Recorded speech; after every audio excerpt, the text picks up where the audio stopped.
2 às 6. Estamos ao vivo. Um abraço, bom dia. Bom dia aos amigos da TV 247. Começando uma entrevista aqui com o ex-ministro José Dirceu, que vai falar sobre a questão militar no Brasil. O fator militar, ontem o general Mourão publicou um artigo que as pessoas ainda estão tentando decifrar, várias interpretações, mas antes de mais nada, bom dia, Zé Dirceu, tudo bem? Bom dia. Como é que está a sua quarentena? A quarentena está de bom tamanho, diria assim. Escrevendo as memórias do segundo volume, fazendo esses lives generosos que vocês nos convidam, cuidando da filha, que tem aula online, então tem as tarefas de manhã, lavando, talher, garfo, né? Faca, colher, trabalhando panelas. E tenho escrito meus artigos semanais, que escrevo, trabalhando. Muito telefonema, procurando ajudar nas articulações políticas na medida do possível. Tenho falado com o Brasil todo, tenho falado com as lideranças dos nossos partidos aliados, tenho procurado ajudar na medida do possível. Muito dentro bom. das possibilidades desse momento. Né? E, ao mesmo tempo, sempre procurando ler. Eu estava começando a ler, está até aqui comigo, retomando a biografia do Eugênio Goudin, Inventários de Flores e Espinho, do Márcio Scalercio e do Rodrigo Almeida, da editora Insight. Retomei ali, porque eu tenho lido muito sobre a formação do Brasil. Né? Retomei já na prisão Celso Furtado, todos os nossos clássicos, até o Faoro, Sérgio Buarque de Holanda. Procurei ler Zé Honório Rodrigues, que é um historiador fantástico, e li o Lara Rezende, voltei a ler Simons, os dois Simons, o Simons nacionalista, industrializador, e o Simons financeiro. Mas é um qualificado, né? Muito qualificado. Como li também certo, a biografia do nosso Bulhões também. Você deve se lembrar, Zé, dos tempos em que o Simonsen era colunista da revista Exame. Lembro. Ele tinha uma coluna que era brilhante, né? Embora fosse um economista liberal, muito culto, muito erudito, fazia realmente um texto ali primoroso. Né? Assim muito como o Roberto Campos também era um bom colunista. Não, eu li a Lanterna na Popa, eu li do Roberto Campos. É importante. Roberto Campos, como já disse alguém que privou da intimidade com ele era muito liberal, mas quando chegava no governo, virava... Porque ele é um dos fundadores do BNDES, ele trabalhou com a equipe de Getúlio. Aliás, Getúlio fundou o Brasil, né? Eletrobras, Petrobras, BNDES, Sumoc, Camex, Sumoc, depois deu o Banco Central. O Banco Central. Na verdade, ele criou, com Volta Redonda e também com Paulo Afonso, Aço e Energia. Uma vez perguntaram para o Lênin o que era o socialismo camponês. O Lênin disse: socialismo é aço e energia mais sovietes. Olha que interessante. Na verdade, naquele momento. Interessante você trazer essa questão do Eugênio Goudin, que é tido como um dos pais do pensamento liberal no Brasil, porque a gente, hoje, acabei de publicar uma notícia, embora o nosso tema seja a questão dos militares, mas eu vou te mostrar, porque é um racha importante no pensamento liberal brasileiro, que eu acho que abre uma janela para o debate econômico. Olha essa notícia aqui, ó. Paulo Rabelo de Castro aponta erro grosseiro de Paulo Guedes e defende mais Estado na economia. Está dizendo assim, olha, que o Paulo Guedes está errando em matéria de aplicação da boa teoria econômica é alarmante. Numa situação de aversão a risco, há uma constrição parecida com a fibrilação do coração. Ele não é o médico adequado para a situação. Quem é o desfibrilador? Normalmente, o governo. E o Paulo Rabelo, você conheceu, um economista liberal, né, abre uma discussão relevante. Como é que você vê essa divisão? Não só conheci, como generoso comigo, foi colaborador do meu blog. Escrevi artigos no meu blog. Convivi muito com ele, discutimos muito, trocamos muitas ideias. Eu vejo que o Brasil não tem alternativa. Um país da dimensão do Brasil, porque o Brasil é um país desenvolvido. O Brasil é uma potência científica. Aliás, a Lancet diz isso. Aquela entrevista de um dos responsáveis pela Lancet, outra coisa é que nós não desenvolvemos essa potência. E o Brasil tem base industrial, agroindustrial, logística, mercado interno, e tem renda, inclusive, per capita, porque a renda da família brasileira por mês são 11 mil dólares. A concentração de renda é o principal problema do Brasil. Concentração de renda, juros que expropriam a renda nacional na dívida pública, não juro ao consumidor, às famílias e empresas, e a estrutura tributária que concentra a renda. Como não há renda na mão da classe trabalhadora, em geral, dos assalariados em geral, consumo é um subconsumo. Tem metade do saneamento para fazer, 15 milhões de habitações, 50 milhões de brasileiros estão abaixo da linha da pobreza, mais, né, da extrema pobreza, nós temos 12, 13 milhões. Então, o país, fora a infraestrutura do país, fora a integração da América do Sul, o Brasil tem tudo para crescer 10, 15 anos. Agora, quem pode fazer esse desenvolvimento, já que nós somos um país capitalista e já temos um patrimônio também empresarial, capital, poupança, são os bancos públicos estatais, o Estado planejando, o mercado interno e a revolução científica e tecnológica. Evidentemente, o empresariado, infelizmente, né, o nosso empresariado parece que não tem essa vocação mais. Né? Eu não vejo. Veja essa reunião da Fiesp ontem com o Bolsonaro. O que é aquilo? Quer dizer, aquilo parece um requiem para milhares de brasileiros, talvez para centenas de milhares de brasileiros, porque nós sabemos o que vai acontecer para a economia também se voltar a trabalhar. É evidente que a economia em todo o mundo está sofrendo. Mas a economia brasileira, se persistir nessa linha do Paulo Guedes, de cortar gasto, teto de gasto, regra de ouro, não fazendo reforma tributária. Aliás, o Paulo Guedes fala isso, o juro real no Brasil é um escândalo, é um assalto, 32% em média de juro. 32% de juro para o crédito consignado, que tem garantia de recebimento mensal. 18% para automóveis, 60%, 70% para o consumidor de bens de consumo, eletrodoméstico, móveis, roupa, calçado, um óculos, um relógio. Como é que pode? Não estou falando de cartão de crédito, de cheque especial e de crédito rotativo, porque aí já é assalto à mão armada. Quer dizer, a renda nacional não vai para os trabalhadores, não vai para as classes médias em geral, é para uma minoria, vai para as classes altas, fica em 1% da população tem quase... Quer dizer, 10% é quase a metade da renda, não precisa dizer mais nada. Um dos piores países de concentração da terra e da renda. Não tem imposto sobre grandes fortunas, não tem sobre herança, não tem sobre doação que mereça o nome. Não cobra sobre lucro de dividendos. Imposto de renda é um escárnio. Quem ganha até R$6.000, de 2 a 6 paga imposto de renda, quer dizer, de 2 a 4 paga imposto de renda. Agora, quem ganha mais de 6 paga 27,5, ganha em 60, 600, 6 milhões, 60 milhões. Como é que pode? O imposto de renda de pessoa jurídica está 10% abaixo da média europeia, americana, mesmo americana. Então, se não inverter a estrutura tributária e reduzir o juro, nós entregamos 4 trilhões em 10 anos para 17 mil pessoas de física jurídica. Não chega a 15 milhões de pessoas pagando juro que o mundo não paga da dívida pública. O mundo não paga juro da dívida pública hoje, é negativo. Por isso que os países têm 200%, 250% de renda pública. Então, o Brasil tem tudo para crescer agora. O problema é político, é de concentração de renda uma minoria da sociedade. E também da estrutura política do país. Porque você tem uma maioria na Câmara e no Senado, quando você fala em imposto sobre grandes fortunas, você tem 120 votos na Câmara, 20 no Senado. Qualquer medida distribuidora de renda no Brasil é taxada, né, como irracional, né, anticientífica, que vai... Como essa questão do papel do Estado. Quer dizer, até onde nós vamos engolir essa coisa patética? Porque quando chega a crise é o Estado que socorre as empresas, os monopólios, os cartéis, principalmente os bancos. É o Estado, somos nós. É o que acaba de ser dito, né, Zé, pelo Paulo Rabelo de Castro, eu acho muito importante, mas esse não é o tema principal, eu queria te aproveitar, eu sei que seu tempo está escasso para a gente passar para outras questões. Só quero ler o comentário do Rogério Matuc, mandar um alô para ele. E o Breno? O Breno não pôde, o Breno pediu desculpas, ele teve um imprevisto, né, teve um problema em casa, não me explicou direito qual foi o problema, mas me avisou agora em cima da hora. Mas, enfim, uma pena, a gente marca numa outra ocasião. Rogério Matuc está dizendo, informar e conscientizar o povo, sobretudo em tempos sombrios de sequestro de percepções e delírio coletivo, é ato revolucionário. Curta, compartilhe, torne-se membro. Eu queria que você abordasse essa guerra que está havendo no governo brasileiro, e, enfim, no Brasil, no topo, ali, entre Bolsonaro e Moro.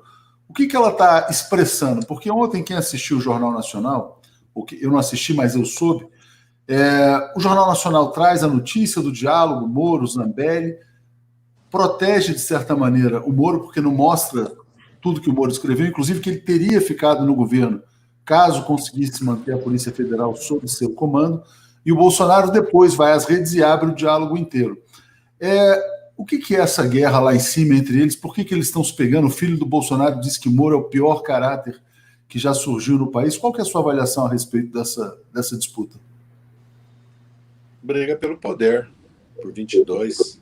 Já 22, né? Sempre foi candidato. O projeto da Lava Jato, dos procuradores da Lava Jato, é um projeto que se ligou aos Estados Unidos, se desenvolveu sob o beneplácito americano, inviabilizou a indústria de exportação de capital, tecnologia e serviço brasileiro, que é quando um país muda de qualidade, liquidou com a nossa construção naval, jogou a nossa construção civil pesada no chão, quebrou as principais empresas brasileiras. Agora nós estamos tendo empresas até da Turquia. Daqui a pouco tem empresa de qualquer país construindo aqui no Brasil. A pretexto de combater a corrupção, deram um golpe, impediram que o Lula fosse candidato, que ele poderia ser eleito. Quer dizer, uma farsa total. O Moro se silenciou e concordou, aliás, com todas as medidas que o Bolsonaro tomou, inclusive violações de direitos humanos, violação da Constituição, sempre se silenciou. Essa questão da Polícia Federal foi o pretexto dele para ele sair do poder. É verdade que o Bolsonaro já tinha capturado a Receita, o COAF e o Ministério Público lá atrás, no ano passado, e agora capturou a Polícia Federal. Ele quer um governo ditatorial. Ele vai procurar fazer uma maioria com o Centrão agora, que depois pode caçá-lo, é um cavalo de Troia, e vai procurar amenizar ou, no máximo, neutralizar o Supremo com a presidência do Luiz Fux, com a indicação de um ministro esse ano, outro no outro. O problema é que o governo dele é um governo de precipício, por causa da política dele com relação à pandemia e também a política econômica, e por causa dele, dele, da família. Ele está se protegendo os filhos. Todo mundo sabe. Isso já é público no país. Que ele tá ele fala na reunião, inclusive, ele fala que tem que proteger a família. Exatamente, de investigações. Essa história do Moro é uma farsa tão grande, eu até estava falando ontem, conversando ontem em público, e acabei não falando sobre isso, que eu me desviei. O retrato da República de Curitiba, que foi uma república como a do Galeão, porque teve um Código Penal, de processo penal e uma Constituição própria, e o Supremo se omitiu, foi conivente, apoiou em determinado momento, é a prisão de todos os personagens que estão nas fotos com o Moro e os procuradores do Paraná, de Curitiba. Pode ver as fotos, começando pelo Zé Richa. Todos aqueles apoiadores, aquela elite ali de Curitiba, do Paraná, que apoiava o Moro e os procuradores, toda aquela fanfarronice da República de Curitiba acabou nas prisões generalizadas, que eles fizeram tudo para, como sempre, certo?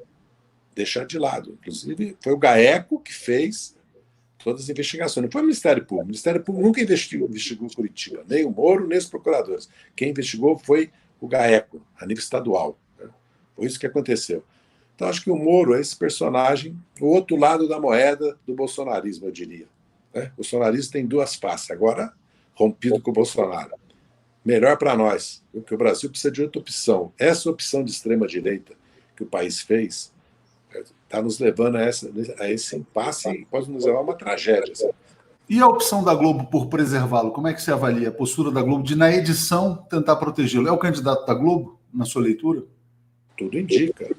A Globo, na verdade, ela sempre trabalha com a desconstituição da nossa imagem, da esquerda, dos socialistas, do PT, inclusive, principalmente, do Lula. Ela sempre trabalha com isso. Historicamente, ela sempre fez isso. A Globo sempre esteve do lado da direita, do lado das elites no Brasil. Né?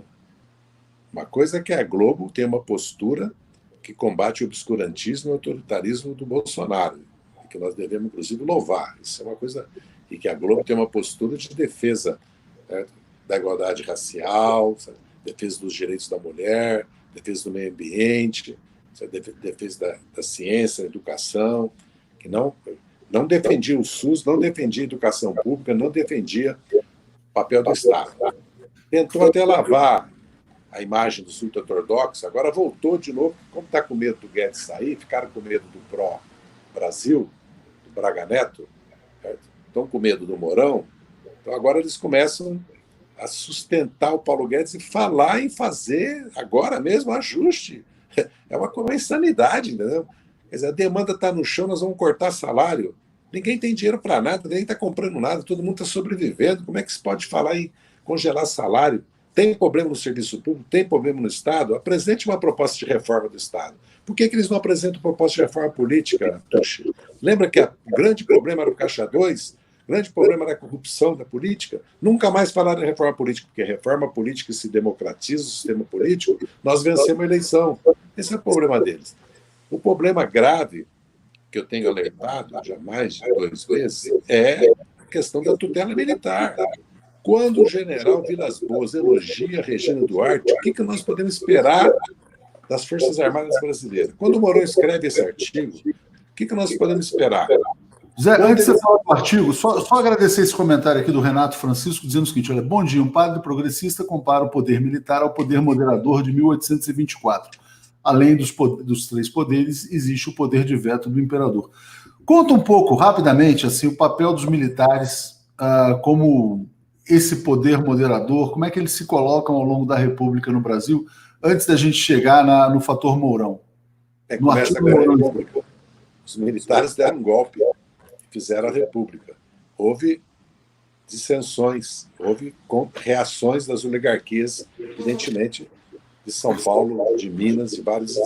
O Brasil não era um Estado unitário, a República virou quase uma confederação, porque as forças públicas tinham o mesmo poder que o Exército. Enquanto isso, houve uma revolta da Armada contra a República, e houve, na verdade, uma transição por cima da República do Café com Leite. Né? As oligarquias agrárias, os grandes proprietários de terra, porque a escravidão acabou, mas a servidão continuou. Né? O Brasil começa a se industrializar depois da Primeira Guerra Mundial, na verdade. Durante a década de 10, surge a classe operária, porque a guerra leva à industrialização, surgem as greves. Os tenentes, que representavam, vamos dizer assim, grosso modo, as classes médias, se levantam contra a República Velha. E o Exército passa toda a década de 20 e 30 em conflito entre si e pelo poder. Temos os 18 do Forte, depois tem a rebelião de São Paulo. São Paulo, a força pública se levanta sob o comando de Miguel Costa, que era ligado aos tenentes, divide os regimentos do Exército e toma a cidade, que é bombardeada pelo governo federal, desde os Altos Santana e pela aviação, inclusive os bairros operários que estavam aderindo. Vamos lembrar que o anarcossindicalismo foi forte no Brasil na década de 10, na segunda metade da década de 10 e da década de 20. Os tenentes triunfam depois da coluna Prestes, da Revolução de São Paulo, surge a coluna Prestes, porque o Prestes se levanta no sul também, se encontra com o Miguel Costa e faz a coluna Prestes. Os tenentes triunfam e viram generais, inclusive, né? O mais famoso, vamos dizer assim, é Juarez Távora, o vice-rei do Norte. Em 32, São Paulo se levanta com participação de ex-tenentes, inclusive generais, que lutam ao lado de São Paulo, e é derrotado. Em 34 tem uma Constituinte. Em 37, o Getúlio dá um golpe com o apoio do Estado-Maior. Quem dá o golpe é o Estado-Maior do Exército. Góes Monteiro pede para Francisco Campos que redija uma Constituinte chamada Polaca, que foi copiada uma Constituição fascista da Polônia. E os militares governam de 37 até 45. E o Dutra governa, eles tentam dar o golpe 50 para impedir a posse do Júlio, 55 dão um golpe, Lott dá um contragolpe, ou seja, o Exército se divide. Em 61, eles dão um golpe, não permite a posse do Jango. Brizola arma o povo, a Brigada Militar apoia a legalidade, a Constituição. O Terceiro Exército se divide, e aí sai o acordo do parlamentarismo, e o Jango toma posse. E eles dão um golpe em 64, quer dizer, tentaram em 50, 55, 57 tem 2 insurreições da Força Aérea, que era do Eduardo Gomes, e esse Exército Brasileiro, ele se formou na industrialização, defendendo a industrialização, defendendo grande parte do Exército da Petrobras, defendendo um país autônomo, mas vai se transformando.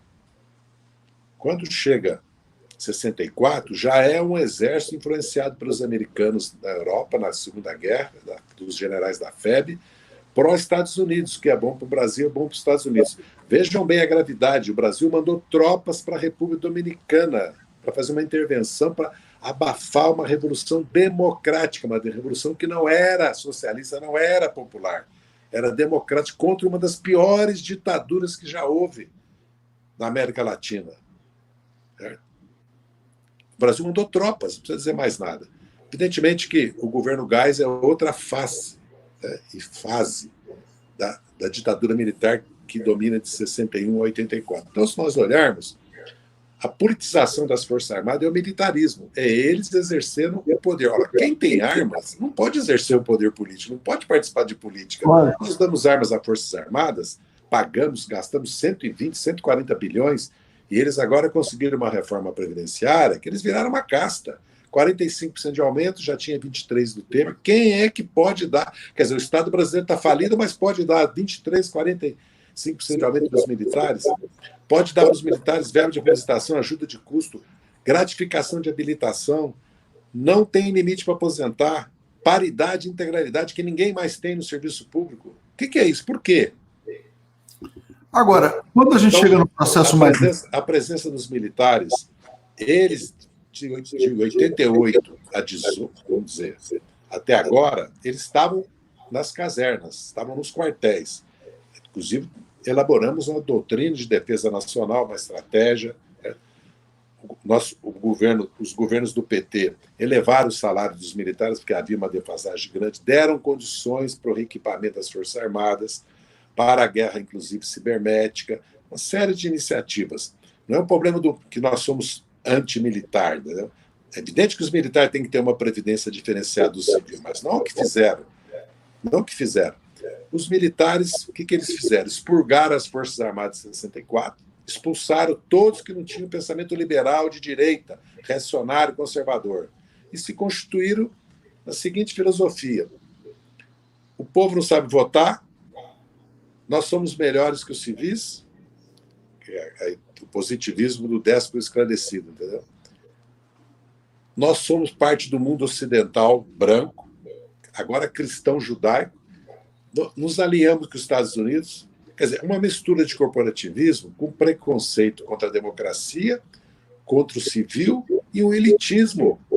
E mais, total, absoluto não controle do que é ensinado nas escolas militares. Quer dizer, o currículo militar tem que ser um currículo que o Congresso aprova. O poder militar tem que estar submetido ao poder civil em toda a sua linha, inclusive nas promoções. Eles gritam que o presidente da República não pode opinar sobre as promoções. Imagina se todas as instituições do Estado fazem isso. Então, para que tem eleição? Para que eleger a Câmara, o Senado e o presidente? Porque o Poder Judiciário não é eleito, chama poder. No Brasil, não sei por quê. Poder é o poder legislativo, que o poder emana da soberania popular. Como a Constituinte criou o Poder Judiciário, é um poder. Mas, na verdade, poder é o poder legislativo e executivo, constitucionalmente falando.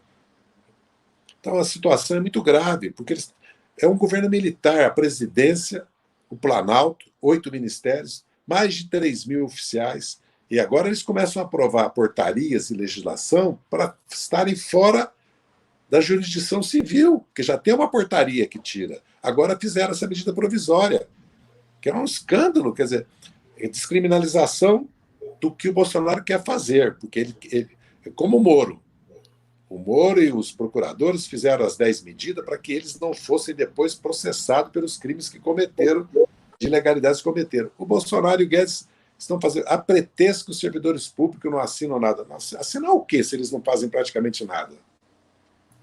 Deixa eu colocar aqui só esse comentário do Gerinaldo, já vamos chegar para o presente aqui. Ele fala: bom dia, com os indícios bolsonaros ligados às milícias e cocaína no avião da comitiva presidencial, não seria possível imaginar o dedo do poderoso tráfico internacional na crise brasileira?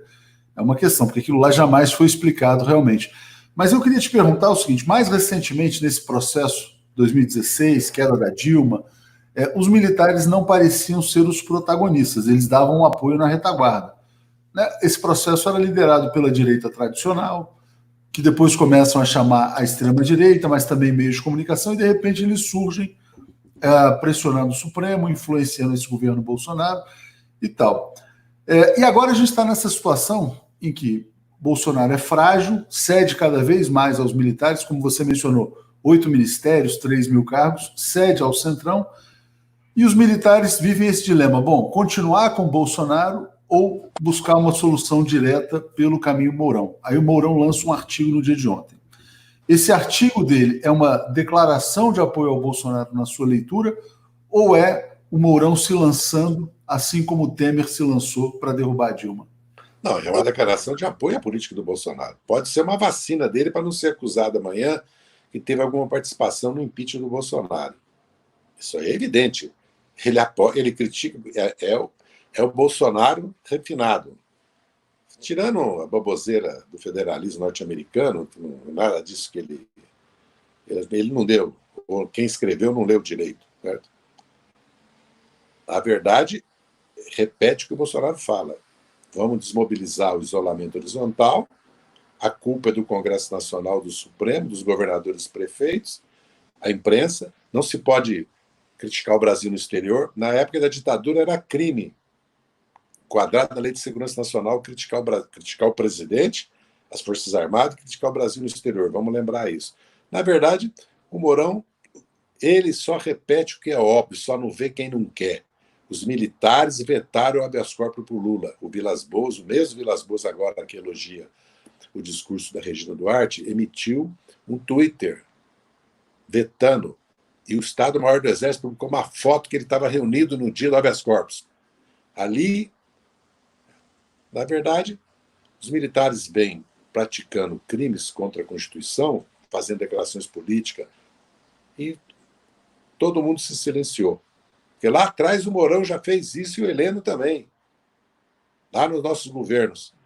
E não foram punidos. Né? A verdade, militar não pode participar de política. Se ele optou pela profissão militar, e nós deixamos, e cada vez mais as PMs estão politizadas. Veja bem, as nomeações que o Bolsonaro está fazendo agora são nomeações de PMs da reserva e corpos de bombeiro da reserva, inclusive para o CNBio. Acabou de sair agora. Estão ocupando o aparelho de Estado, ele está ocupando o aparelho de Estado com as suas milícias políticas, seus apoiadores políticos das Forças Armadas e das PMs. Essa é a verdade. Não vê quem não quer. E ele está querendo se apoiar nas suas milícias bolsonarianas, essas que estão aqui em Brasília, que beiram a ilegalidade. Não estou falando das milícias orcrins, as organizações criminosas do Rio, de várias capitais já do Brasil, que a família Bolsonaro sempre elogiou, deu medalha e tem relações. Inclusive, são os principais suspeitos do assassinato da Mariela e do Anderson. É bem que se diga isso, as milícias, não estou dizendo que é a família, mas a família tem relações claras com as milícias, porque são ex-PMs, fora as empresas de segurança que são controladas por coronéis da PM. Ele está falando que vai colocar Alberto Fraga, no Ministério da Segurança. O que nós queremos mais ouvir? E agora, com essa carta do Mourão e a declaração do Vilas Boas, e o papel do Braga Neto e do Ramos. Quem está fazendo a operação do Centrão são os dois. Quem faz a operação do Supremo são eles. Eles estão governando com o Bolsonaro. Não é que eles estão governando contra o Bolsonaro, eles estão governando com o Bolsonaro. O governo já é militar. O governo já é militar. Eu sei, mas aí tem um ponto muito interessante no artigo do Mourão. Ele declara apoio, mas ele também fala da dimensão da crise. Será que não tem não só uma vacina para não parecer traidor, mas também uma vacina para um eventual desembarque, dizendo, olha, o barco está afundando. Porque é o seguinte, porque se afundar, eles podem dizer, não era um governo militar, era o governo do Bolsonaro, agora vem os generais para resolver. Porque o fato, olha, vamos ter queda de 10% do PIB, maior desemprego da história, caos social, eles vão se associar a esse naufrágio? Bem, se eles continuarem apostando no Guedes, eles vão afundar junto com o Guedes, porque essa política o Brasil não cabe dentro dela. O povo brasileiro não cabe. É ilusão achar que o povo brasileiro vai aceitar esse rumo que eles querem dar ao Brasil, as elites. A ditadura não conseguiu, o povo virou e derrotou a ditadura já em 74 nas urnas, quando não tinha manifestação nenhuma desde 69. Nenhuma nas ruas. Era ditadura, era terror. E depois derrotou em 78, só não elegeu no colégio eleitoral o presidente, o MDB, naquela época, porque fizeram o pacote de abril e mudaram os critérios do colégio eleitoral. E ganhou em 82 os governadores. E se tivesse eleições diretas, elegia o presidente da República, o MDB que representava a luta contra a ditadura. Apesar da nossa participação, que foi importante, inclusive, já do PT e das esquerdas, do PCdoB, do PDT, do PSB, os partidos que vieram da clandestinidade, da ilegalidade, como o PCdoB, o PPS, o PSB e o PDT. O PSB, aliás, é uma costela da UDN, a costela socialista do UDN, que era uma frente contra a ditadura Vargas, vamos lembrar isso. Então, eu acredito que os militares são os principais responsáveis por essa política, porque eles apoiaram a política externa do Bolsonaro abertamente, aliás, o Mourão apoia. Apoiaram essa submissão aos Estados Unidos, inclusive militar, das Forças Armadas, que viraram quase uma divisão do Comando Sul norte-americano. Viu?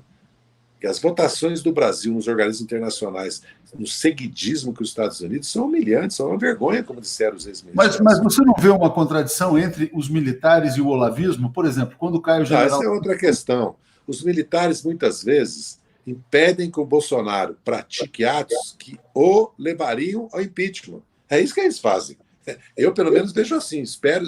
Eu gostaria muito de estar enganado.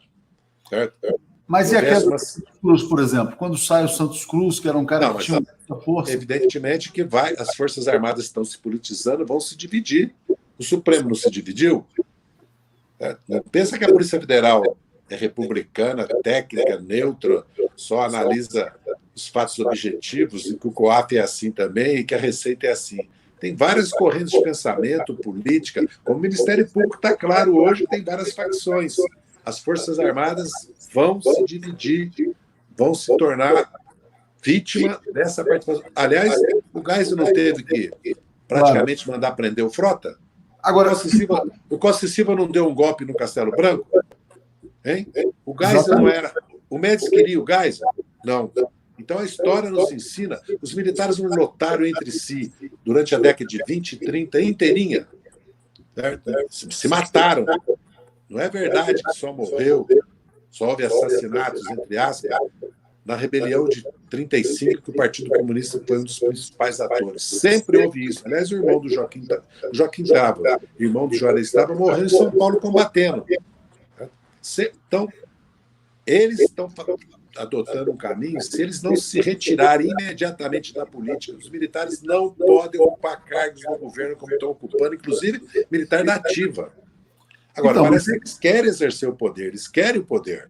Pois é, aí olha que interessante, olha essa colocação do Fernando Henrique Cardoso, que foi, a meu ver, uma peça determinante no golpe de 2016, e ele achava que iria conduzir a ponte para o futuro. O futuro era um governo do PSDB. O plano talvez seria colocar o Aécio eleito, e aí veio toda a desmoralização, enfim. Aí ele fala assim, dias atrás, FHC vê risco de Forças Armadas tomarem gosto pelo poder.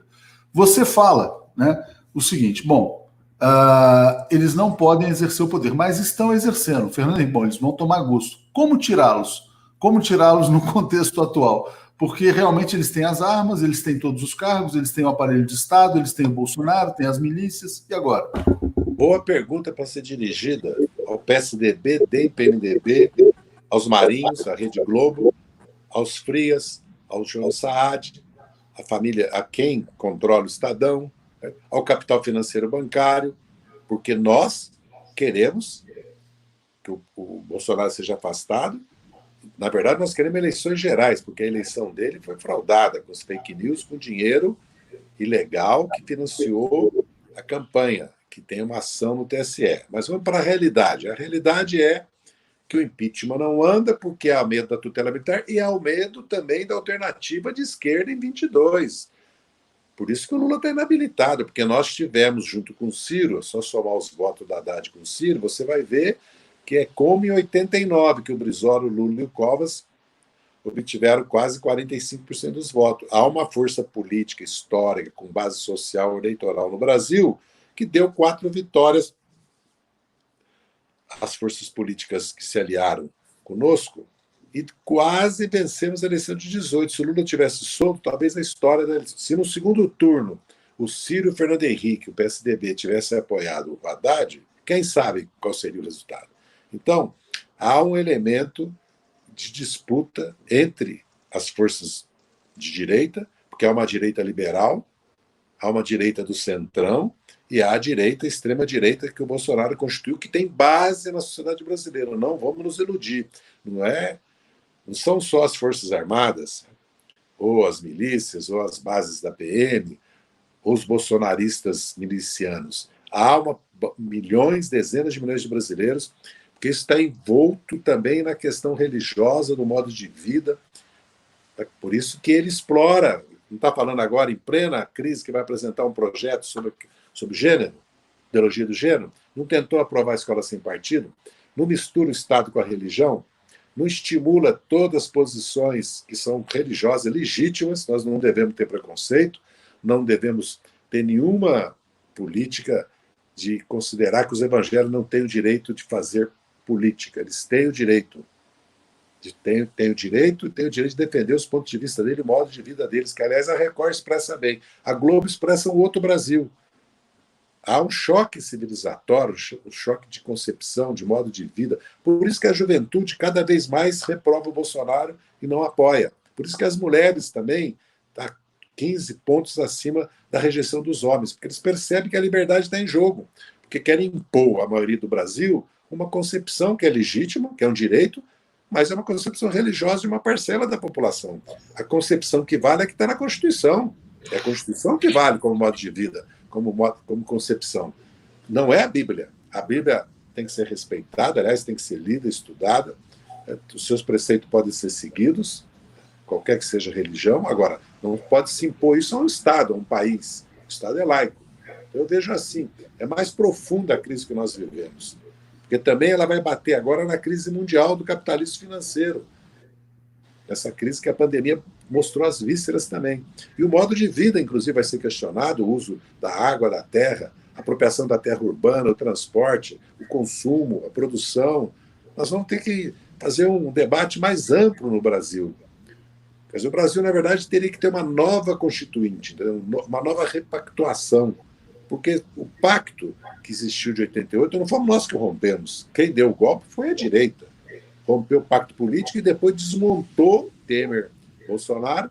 Estão querendo desmontar o pacto social, que é o SUS, que é a educação pública gratuita, que é a Previdência, que é o salário mínimo, que é a distribuição de renda, que é a LOAS, que é o BCP, que é o FAT, que é o Fundo de Garantia, que é a habitação popular, saneamento. Porque senão, como é que a classe trabalhadora participa da renda nacional se não tem Estado? Só com salário? Mas eles não dão aumento salarial, eles dizem que salário é inflação, que salário aumenta custo. Em vez de fazer reforma tributária, baixar o custo do juro, mudar a logística e fazer revolução científica, eles querem cortar a participação do trabalho na renda nacional para resolver os problemas que eles mesmos criaram. Entendeu? Então o país não tem acordo conosco, entendeu? Não vai ter acordo conosco, nós vamos lutar. Olha que interessante aqui o comentário do Rivelino, está dizendo: a direita vendeu nossa liberdade para voltar ao poder. A gente está nesse nó, né? Todo mundo sabe, e a gente, voltando ao início da conversa, que o modelo Paulo Guedes é totalmente inviável. Você também contou que ao longo das histórias os militares já se pegaram em várias ocasiões, um dando golpe no outro, eles se matando, etc. e tal. Bom, isso está repleto de exemplos. Será que não é previsível que o Mourão arme o bote para cima do Bolsonaro, até para fazer a guinada econômica? E se não for o Mourão, que o Braga Neto faça um bote em cima do Paulo Guedes, porque o Braga Neto era o general, em tese, lá do Pró-Brasil. Não vai acabar se impondo um programa de investimentos, de mais Estado, de infraestrutura, totalmente antagônico a esse projeto neoliberal? Aliás, essa noite, nas insônias que nos acomete de tempo em tempo, eu estava pensando que deu o plano Pró-Brasil, porque era um papel, né, de algumas páginas, não que fosse uma coisa... não estou querendo desqualificar, mas não era o plano ainda, certo? Evidentemente que o Brasil tem obras maduras, com grande retorno, são poucas não, centenas, que podem ser retomadas e nós não precisamos usar as reservas cambiais. Nós temos bancos públicos, nós temos Banco do Brasil, Caixa Econômica, BNDES, BNB, que tem ativos, que podem emprestar 8 vezes esse ativo. São bancos de baixíssima inadimplência, muito bem governados, tem boa governança. Infelizmente, estão vendendo os principais ativos desses bancos a preço de banana, estão desconstituindo esses bancos, mas temos, não precisa orçamento da União, e tem capital privado. Agora, o país precisa crescer. Para o país crescer, não pode ser esse juro, não pode ser essa concentração de renda. Então, eu acho que viável é apresentar um plano para o Brasil. Agora, que o governo do Bolsonaro vai fazer, que os militares vão dar um cavalo de pau na economia para fazer, é preciso ter evidências e provas. Até agora, eles têm feito loas e apoiado o Guedes. Até porque, eu acho que eles fazem a leitura também, Atush, que se eles não apoiarem o Guedes, eles caem. Porque aí o capital financeiro bancário, que tem o poder, e a grande mídia, fala, passou a hora que mexer com o bolso, a hora que mexer com o rentismo, passou do limite. Pode fazer a maior barbaridade, eles engolem. Mas tem um limite para o desemprego também, né? O desemprego pode ir a 10, a 15, a 20, a 25, 30. Que o Brasil vai enfrentar esse dilema, vai enfrentar. A hora que bater o desemprego dos 8%. Por isso, o Bolsonaro, o que ele está fazendo é preservar o poder dele, a reeleição dele. Ele não está preocupado com o trabalhador, com o informal. Ele está preocupado que a crise econômica o derrote, mas não será a economia que vai derrotar o Bolsonaro. O Bolsonaro está derrotado pelo obscurantismo e autoritarismo dele, não é pela economia. Até porque, quando o Estado brasileiro, o governo, ele é o presidente, distribui R$600 para 40, 50 milhões de brasileiros, será que eles vão conseguir distribuir? Certo? E toma uma série de medidas para proteger, que o Congresso aprovou, porque eles não queriam, a micro pequena empresa, dá solvência e liquidez para evitar a insolvência dos bancos, compra carteira de crédito dos bancos, inclusive autoriza a comprar carteira de empresas privadas. Né? Quando o país toma essas medidas, lógico que o governo se beneficia, entendeu? O governo se beneficia. Então o problema não é esse, o problema do Bolsonaro, né? A política econômica é legítima, ele foi eleito, ele pode aplicar, nós vamos nos opor e vamos tentar ganhar a eleição. Agora, o que ele não pode é violar a Constituição, querer governar o Brasil de maneira ditatorial e não pode rasgar a Constituição com o obscurantismo dele e destruir a ciência, a tecnologia, a educação, a universidade, querer impor um modo de vida aos brasileiros. Agora vieram com essa questão da tradição cristã judaica. Até os judeus já protestaram do uso da bandeira de Israel aqui no Brasil. Só falta o Brasil. A foto do Pró-Brasil, a foto, são crianças loiras, de olhos claros. Diz tudo. Pegaram num banco de imagens da Escandinávia, isso nem brasileiro é. Mas deixa eu só pegar um ponto que eu sei que seu tempo está escasso, e a gente está vivendo não só a crise do capitalismo financeiro, mas um redesenho geopolítico global. Ontem o Donald Trump deu uma entrevista para a Fox News e falou, olha, não estou mais a fim de conversar com Xi Jinping, acho que posso acabar com toda a nossa relação com a China. E havendo essa ruptura Estados Unidos-China, que é possível, provável, previsível, porque o Trump tem que encontrar um culpado pela crise nos Estados Unidos, para onde o Brasil vai ser empurrado? Porque os interesses econômicos jogam para a China. A dominação puxa para os Estados Unidos. A Tereza Cristina, ministra da Agricultura, fica lá, não, veja bem, o Mourão também fica tentando se equilibrar. O que vai acontecer com o Brasil se houver essa divisão geopolítica, o polo estadunidense e o polo China?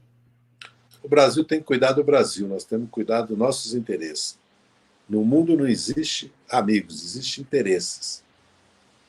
Existe solidariedade em determinados momentos da história. Existe pactuação, como depois da Segunda Guerra Mundial, pactuaram regulamentar o mercado de capitais, na verdade, impedir o que aconteceu depois na década de 80 e 90. A liberalização financeira trouxe essas consequências. Então, o Brasil basta a si próprio. Evidentemente que isso é uma figura. Né? A vida não é assim. O Brasil, lógico, precisa exportar, importar, precisa importar tecnologia, certo? Precisa ter competitividade, tudo isso nós estamos de acordo. O Brasil é um dos poucos países no mundo hoje, eu digo isso sem medo de errar, que pode crescer e se desenvolver mesmo com toda essa crise que está havendo no mundo. Porque nós temos 210 milhões de habitantes, temos 1/3 da nossa população que não tem os bens mínimos necessários. E temos tudo que eu já repeti aqui para construir. E temos capital, tecnologia, poupança, temos tudo. O que o Brasil precisa é de mudança na propriedade, renda e riqueza, desconcentrar, fazer uma revolução social no país. Terminar a Revolução Brasileira da Independência da República inacabada, entendeu? Porque nós nunca fizemos realmente a reforma tributária, política e agrária que a Europa fez no século XIX, que a burguesia fez frente aos levantes camponeses e operários, frente à ascensão dos bolcheviques né? A aparição da classe trabalhadora na arena política lutando pelo poder, porque essa é a realidade. Então, eu acredito que nós temos condições. Veja bem, os americanos vão desglobalizar a sua economia na medida do possível que isso aconteça. Eles estão totalmente voltados para a defesa do seu mercado, da sua economia. Inclusive, vão apertar as políticas contra a imigração. Está evidente isso, cada vez mais. A China é um poder ascendente, inclusive tecnológico e militar. Está indo em Marte e voltando, né, a marcha 5. Né? O 5G está aí, a China está aí, é a fábrica do mundo. A Ásia, idem. A Europa está vivendo uma crise que é uma crise estrutural, histórica, porque é populacional, demográfica, que precisa da imigração e não aceita, é de crise de dissolução da União Europeia, porque a Alemanha não quer assumir essa responsabilidade agora, para ajudar a Europa a sair da crise da pandemia, porque a pandemia agravou uma crise que a Europa já vivia de estagnação, de subconsumo, de concentração de renda. Então, o mundo, a Turquia e o Irã mostram que cada país tem que se articular na sua região e para ter voz e presença no mundo, e tem que ter poder militar. Agora, o Brasil, o que os militares fazem? O que eles estão fazendo? Em vez de eles constituírem a defesa nacional, se preocupar com as fronteiras do Brasil, porque o Brasil tinha que ter uma guarda de fronteira, como todos os países continentais têm, eles estão querendo governar o Brasil. Então, o Brasil pode sim sair dessa crise, porque ele tem condições. Tem a América do Sul, não só o mercado nosso, como a América do Sul, tem capacidade científica e tecnológica, tem condições. O que nós construímos em 100 anos no Brasil, a classe trabalhadora, principalmente, empresariado, as elites, mas a classe trabalhadora que não obteve a sua participação até hoje, que ela tem direito, né, é suficiente. Nós temos um país fantástico, quinto em território, sexto em população, um dos maiores mercados internos do mundo para as maiores multinacionais, quarto, quinto, capacidade científica e tecnológica, instituições. O que nós... Porque eu sou absolutamente otimista com relação ao futuro do Brasil. Agora, precisamos de uma mudança radical no país, de rumo, e precisamos de uma revolução social, senão o país não anda. Temos memória industrial, e o Mourão falou no artigo dele que nenhum país se autoagrediu tanto quanto o Brasil nos últimos anos. Nesse ponto ele tem razão, né? Ele se autoagrediu e foi agredido também por forças locais. Só para pegar esse comentário do Carlos Alberto, eu sei que você quer fazer um comentário, ele fala: eu acho que a carta do Mourão descreve a situação atual. No final ele diz: se resolve com diálogo. Isso não seria uma crítica indireta para se colocar como opção? Eu li dessa maneira. Eu li como uma... E, curiosamente, ontem o Bolsonaro apareceu de manhã falando em diálogo, depois do discurso do artigo do Mourão, mas depois, quando fez a reunião na Fiesp, disse que tem que armar a população contra os governadores. Então, o Mourão ele tenta ser um pequeno contraponto ao Bolsonaro, na minha opinião. Não sei se você concorda ou discorda. Atoshi, os governadores estão chamando a sociedade civil, estão chamando as entidades, as organizações, os industriais, os sindicatos, né? Principalmente estão mobilizando a força de guerra. Esses sim são militares, estão combatendo. As enfermeiras, os técnicos de laboratório, os médicos, os trabalhadores de alimentação, vigilância, segurança e limpeza dos hospitais, dos postos de saúde. Esses são os nossos verdadeiros militares que estão na frente de combate. Aonde estão os militares brasileiros? São esses. Então, os governadores estão buscando diálogo internacional para conseguir equipamentos de proteção individual, para conseguir... que é uma vergonha para o Brasil não ter máscara, não ter luvas, não ter equipamento de proteção individual, não ter respiradores. Isso aí, um país que faz o que o Brasil faz, enriquece urânio, produz mísseis, um país que produz satélite, um país com a riqueza que o Brasil tem, é uma vergonha. Então é o seguinte, o que o Brasil precisava de um presidente que, nesse momento, não olhasse a oposição, direita e esquerda, não olhasse empresário e trabalhador, unisse o país para combater a pandemia, fizesse concessões no limite para cada setor, protegesse o povo. O principal é proteger a saúde e o povo. A economia vem em segundo plano. Aliás, é isso que vai ajudar a economia a sair depois. Vamos supor que não se proteja, se acabe com o isolamento. Aí vem centenas de milhares de mortes. A economia vai funcionar? Vai ter... O país já está deprimido, já está angustiado. As famílias já têm medo. É só olhar as pesquisas. Agora, nós vamos... Todo mundo prova o contrário. porque o isolamento funciona. Uma coisa é você discutir aberturas, planejar melhor, buscar as estatísticas, ver outros métodos. Ninguém quer parar a economia. Mentira que o Bolsonaro fala que os governadores querem parar a economia. Os governadores estão tentando salvar vidas. Agora, se ele parte do princípio que pode morrer 300 mil brasileiros achando que não vai acontecer nada com o país, com a economia, e que pode ser infectado milhões de pessoas, se ele parte desse princípio, é um suicídio isso. Então, o que se espera de um presidente numa crise como essa, como o Alberto Fernandes está fazendo, né, como outros presidentes estão fazendo, todos os presidentes do mundo estão fazendo, né, até o Trump foi obrigado a montar um comitê científico, a chamar todas as forças da sociedade e os governadores dos Estados Unidos também, porque nós estamos enfrentando uma pandemia, é uma crise humanitária. É evidente que cada um luta pelos seus interesses, procura... Agora, tem um limite. Agora, não. O que ele fez? Ele aprofundou a crise política e declarou guerra. Guerra à oposição, guerra ao legislativo, guerra ao judiciário, guerra aos governadores, e jogando um empresário contra o outro. Porque se você observar, os bancos multinacionais estão na linha da Globo. A indústria de telecomunicações, as telefônicas, as grandes empresas internacionais, todas estão contra essa orientação dele. Ele está explorando, certo, um sentimento religioso e um sentimento de extrema-direita que existe na sociedade e explorando aquilo que ele mesmo causa.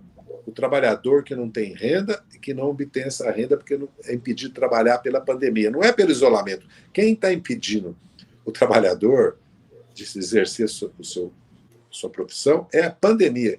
Quem produziu crise econômica é a pandemia. O que tem que ser resolvido é a pandemia. A crise econômica é consequência que a economia nossa já andava pelas tabelas, andava de lado, né? Que nem caranguejo, claro, que nem tartaruga. Já era uma economia totalmente enfraquecida, totalmente debilitada, totalmente sem rumo, sem futuro, só promessa. Reforma trabalhista vai crescer, reforma previdenciária vai crescer, privatização vai crescer. Nós já sabemos, pela experiência de todos os outros países, inclusive da América do Sul, que isso não é verdade. Muito bom comentário. Infelizmente, o nosso tempo está chegando ao fim, por um compromisso seu, a gente tem uma programação, mas eu quero ler esse comentário da Lenise dizendo assim, olha, Carlos Adirceu, manifesto minha profunda admiração, maior quadro político da esquerda brasileira. A Estela generosidade. Também... Pois é, mas também eu iria mostrar, mas ia fugir muito ao tema, uma pessoa que fez uma crítica a você, dizendo mas José Dirceu foi a pessoa que vendeu a esquerda brasileira ao PMDB e até hoje estamos pagando caro por isso.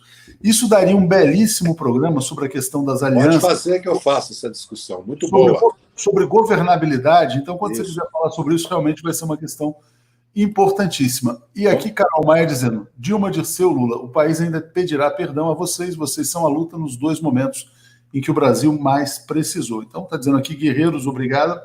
E a Estela fala, nem todos os militares são capazes dos Estados Unidos. Aos democratas. Quantos? Não. Espera, só uma retificação. Eu estou falando dos militares em geral, mas evidentemente não estou colocando em dúvida nem o patriotismo dos militares, não é isso. Porque não pode dizer que só eles são patriotas. Nem a dedicação profissional deles, nem a qualificação deles, das escolas, porque as Forças Armadas brasileiras também. Estou dizendo que quando eles se envolvem na política, eles rompem com a Constituição, exercem o poder político, não pode, tem que ter poder civil. E eu tenho o direito de criticar a reforma da Previdência dele, porque os trabalhadores, em geral, perderam, e eles só ganharam, infelizmente. Isso não significa que eu despreze os militares, certo? Ou tenha qualquer sentimento que eles têm que ser perseguidos, têm que ser...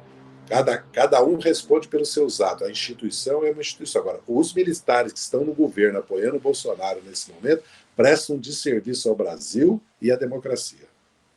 Ok. Zé, obrigado a você, obrigado a todos que acompanharam. Eu sei que você tem um compromisso, a gente tem o Mauro Lopes entrando daqui a pouquinho. Obrigado aos membros que chegaram. Valeu. Eu que agradeço a oportunidade. Muito obrigado, mais uma vez. Obrigado a você. Ótimo.